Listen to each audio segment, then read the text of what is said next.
Dear brothers and sisters, today I'm going to pray for those who are going through struggles in their workplace and jobs.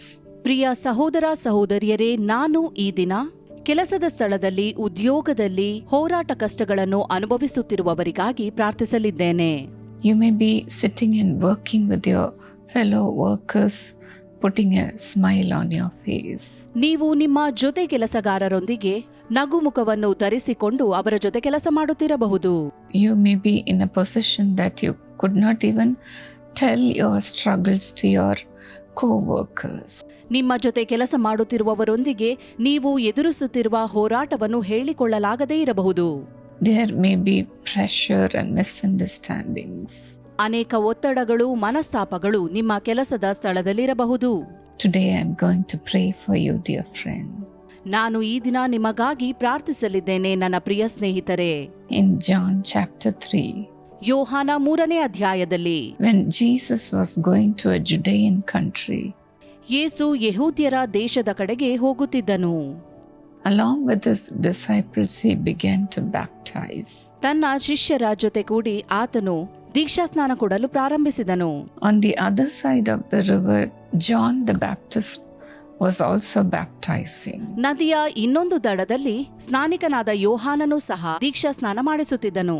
There an argument developed. ಇದರಿಂದಾಗಿ ಅಲ್ಲಿ ವಾದ ಪ್ರಾರಂಭವಾಯಿತು. John's disciples and Jesus' disciples, they misunderstood each other. ಯೋಹಾನನ ಶಿಷ್ಯರು ಮತ್ತು ಯೇಸುವಿನ ಶಿಷ್ಯರಲ್ಲಿ ಮನಸ್ತಾಪ ಉಂಟಾಯಿತು ಎಂಬುದಾಗಿ ನಾವು ಅಲ್ಲಿ ನೋಡುತ್ತೇವೆ. The disciples of John, they came to John and said to him, ಯೋಹಾನನ ಶಿಷ್ಯರು ಯೋಹಾನನ ಬಳಿಗೆ ಬಂದು ಹೀಗೆ ಹೇಳಿದರು, Rabbi, that man who was with you on the other side of the Jordan, ಗುರುವೇ, ಯೋರ್ದಾನ್ ಹೊಳೆಯ ಆಚೆ ನಿನ್ನ ಬಳಿಯಲ್ಲಿದ್ದ the one you testified about, ಒಬ್ಬನ ವಿಷಯದಲ್ಲಿ ನೀನು ಸಾಕ್ಷಿ ಕೊಟ್ಟಿಯಲ್ಲ, look, he is baptizing and everyone is going to him. ಅವನು ಸ್ನಾನ ಮಾಡಿಸುತ್ತಾನೆ, ಅವನ ಬಳಿಗೆ ಎಲ್ಲರೂ ಹೋಗುತ್ತಾರೆ ಎಂದು ಹೇಳಿದನು. Because of jealousy, they began to fight with each other. ಹೊಟ್ಟೆ ಕಿಚ್ಚಿನಿಂದಾಗಿ ಆ ಎರಡೂ ಶಿಷ್ಯರ ತಂಡವು ವಾದಿಸುತ್ತಿದ್ದರು. There was no peace. ಅವರಲ್ಲಿ ಶಾಂತಿ ಇರಲಿಲ್ಲ. But then what did John say? ಆದರೆ ಯೋಹಾನನು ಅಲ್ಲಿ ಏನು ಹೇಳುತ್ತಾನೆ? He said, I am not greater than Jesus. ಅವನು ಹೇಳುತ್ತಾನೆ, ನಾನು ಯೇಸುವಿಗಿಂತ ಹೆಚ್ಚಿನವನಲ್ಲ, Let me decrease. ನಾನು ಕಡಿಮೆಯಾಗಬೇಕು, Let Jesus increase. ಯೇಸು ವೃದ್ಧಿಯಾಗಬೇಕು ಅಂದನು. The same thing applies to us also. ಇದೇ ವಿಷಯ ನಮಗೂ ಕೂಡ ಅನ್ವಯವಾಗುತ್ತದೆ. The more Jesus increases in us, ನಮ್ಮಲ್ಲಿ ಯೇಸು ಎಷ್ಟು ವೃದ್ಧಿಯಾಗುತ್ತಾನೋ, we humble ourselves before God and say, Lord, let me decrease.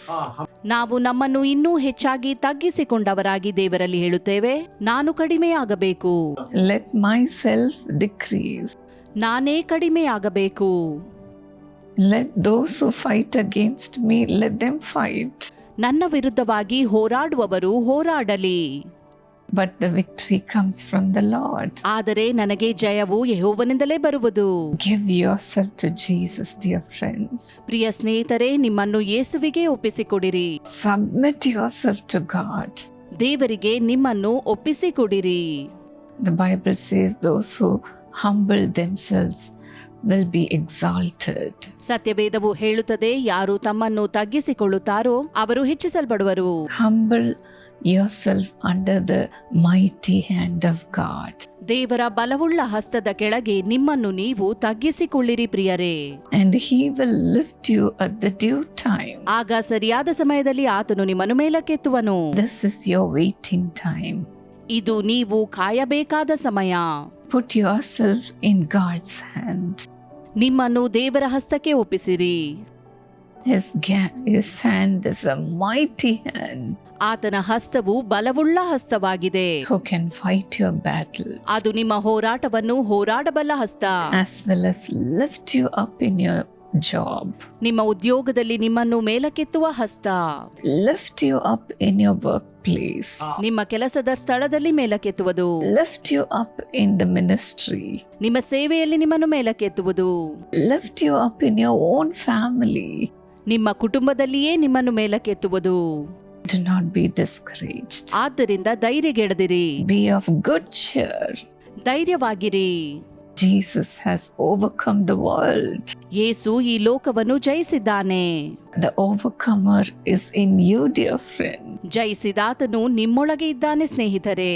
You will be more than a conqueror. ನೀವು ಜಯಶಾಲಿಗಿಂತ ಪೂರ್ಣ ಜಯಶಾಲಿಗಳು. You will also conquer this world. ನೀವು ಕೂಡ ಈ ಲೋಕವನ್ನು ಜಯಿಸುವಿರಿ. The Lord will lift you up and He will make you the top and not the bottom. ದೇವರು ನಿಮ್ಮನ್ನು ಮೇಲಕ್ಕೆತ್ತಿ ನಿಮ್ಮನ್ನು ತಲೆಯನ್ನಾಗಿ ಮಾಡುವನು. You will be the head and not the tail. ನೀವು ತಲೆಯಾಗಿರುವಿರಿ, ಬಾಲವಾಗಿರುವುದಿಲ್ಲ. People may try to subdue you under them. ಜನರು ತಮ್ಮ ಅಡಿಯಲ್ಲಿ ನಿಮ್ಮನ್ನು ಅಧೀನಪಡಿಸಲು ಪ್ರಯತ್ನಿಸುತ್ತಿರಬಹುದು.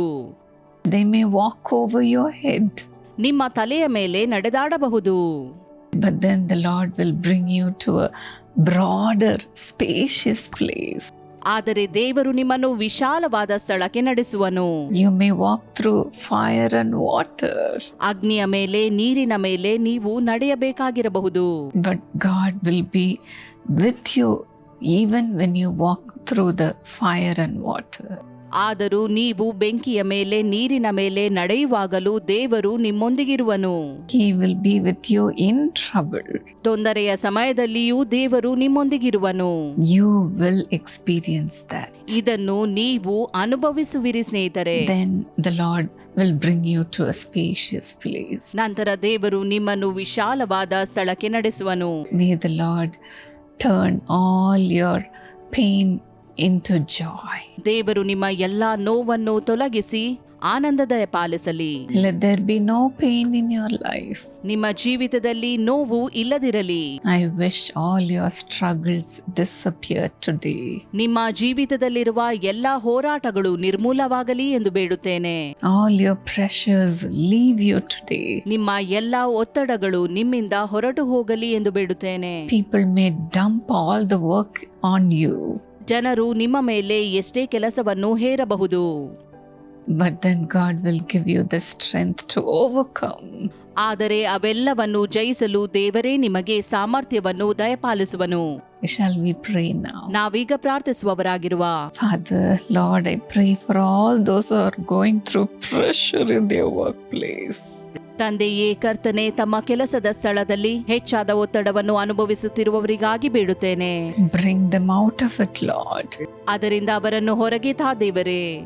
Make a way for it, O God. ದೇವರೇ, ಇದಕ್ಕಾಗಿ ನೀನು ಮಾರ್ಗ ಮಾಡು.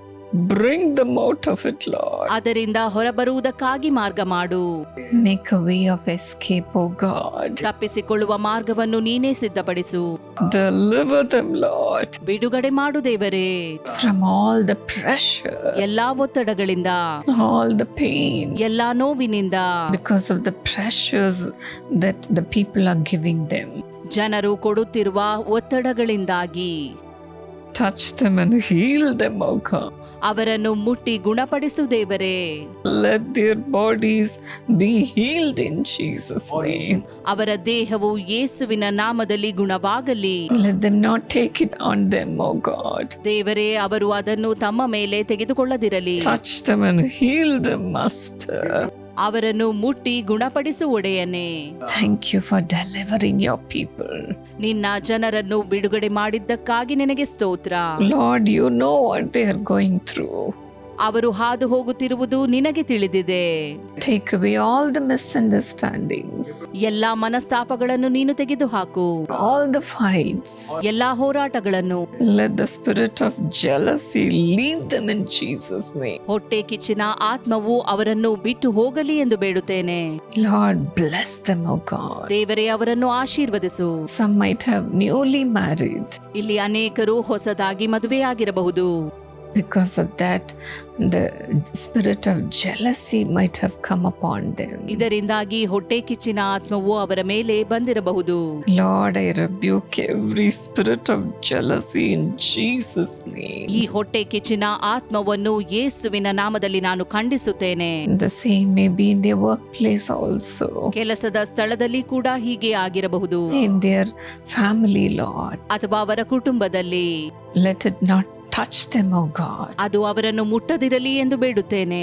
Bring them out of it in Jesus' name. ಯೇಸುವಿನ ನಾಮದಲ್ಲಿ ಅವರನ್ನು ಅದರಿಂದ ಹೊರಗೆ ತಾ ಎಂದು ಬೇಡುತ್ತೇನೆ. I put peace into their workplace, ಕೆಲಸದ ಸ್ಥಳದಲ್ಲಿ ಶಾಂತಿಯನ್ನು ಘೋಷಿಸುತ್ತೇನೆ. into their family, ಅವರ ಕುಟುಂಬದಲ್ಲಿ, wherever they are. ಅವರು ಎಲ್ಲೇ ಇರಬಹುದು. Bless the ministry also. ಸೇವೆಯನ್ನು ಕೂಡ ಆಶೀರ್ವದಿಸು. No more jealousy, ಹೊಟ್ಟೆ ಕಿಚ್ಚು ಇನ್ನು ಬೇಡ. no more fight. ಇನ್ನು ಜಗಳಗಳು ಬೇಡ. Bring them out of it, oh God, ಇದರಿಂದ ಅವರನ್ನು ಹೊರಗೆ ತಾ ಎಂಬುದಾಗಿ ನಿನ್ನಲ್ಲಿ ಬೇಡುತ್ತೇನೆ ದೇವರೇ. and lift them up to greater heights. ಉನ್ನತ ಸ್ಥಾನಕ್ಕೆ ಅವರನ್ನು ಏರಿಸು ಎಂಬುದಾಗಿ ಬೇಡುತ್ತೇನೆ. Let them become head and not the tail. ಅವರು ಬಾಲವಾಗಿರದೆ ತಲೆಯಾಗಿರುವಂತೆ ಮಾಡು ಎಂಬುದಾಗಿ ಬೇಡುತ್ತೇನೆ.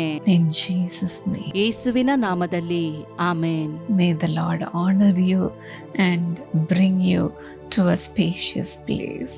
ದೇವರು ನಿಮ್ಮನ್ನು ಸನ್ಮಾನಿಸಲಿ ಮತ್ತು ವಿಶಾಲವಾದ ಸ್ಥಳಕ್ಕೆ ನಿಮ್ಮನ್ನು ನಡೆಸಲಿ ಎಂಬುದಾಗಿ ಬೇಡಿಕೊಳ್ಳುತ್ತೇನೆ. In the same place where you have gone through shame, the Lord will bring praise and honor. ನೀವು ಎಲ್ಲಿ ಅವಮಾನಕ್ಕೆ ಒಳಗಾಗಿದ್ದೀರೋ ಅದೇ ಸ್ಥಳದಲ್ಲಿ ದೇವರು ನಿಮಗೆ ಹೊಗಳಿಕೆಯನ್ನು ಗೌರವವನ್ನು ಉಂಟು ಮಾಡುವನು. God bless you, dear friends. ದೇವರು ನಿಮ್ಮನ್ನು ಆಶೀರ್ವದಿಸಲಿ ಸ್ನೇಹಿತರೆ.